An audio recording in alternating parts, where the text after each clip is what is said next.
टीपीसीओडी L company मनमानी school पिलांक जीवन को नहीं खेलुछि खेल।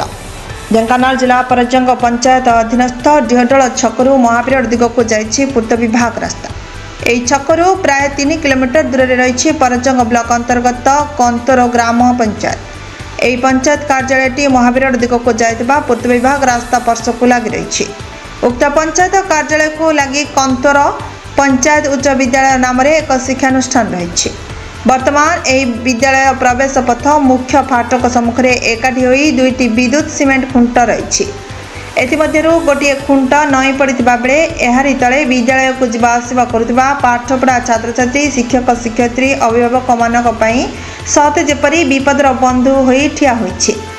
जाफल नई पड़ा खुंटटी समस्त मुकसाक्षी हो रही देखि न देखा भली नीरवद्रष्टा साजिछंती। दीर्घ दिन धरी नई पड़ा विद्युत खुंटटी विभाग अधिकारी दृष्टि आढ़ुआल रही एड़ाई दे जीवा आसवा करने केते दूर यथार्थ ता साधारण प्रश्नवाची सृष्टि करिछि। जाफल विद्यालय को जीवा आसवा करुवा कोमलवती पिला नहीं टाटा पावर कंपनी अधिकारी खेलुछि खेल बोली अभिभावक महल में तीव्र असंतोष देखा देछि। विद्यालय प्रवेश पथरे नई पड़ा विद्युत खुंटटी कौन मुहूर्त विद्यालय छात्र छात्री अभिभावक शिक्षक मानक प्रति विपद आशंका को एड़ाई दि जाई न पारे।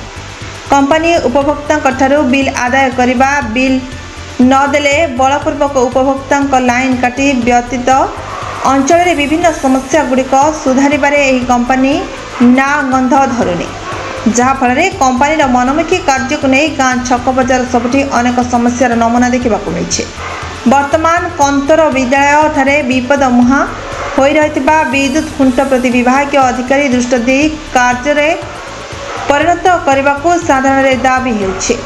ढेंकानाल जिला Parjang block Nirmala Gadanayak report now Odisha news. Latest news update पाई www.nowodisha.com को लॉगिन करंतु।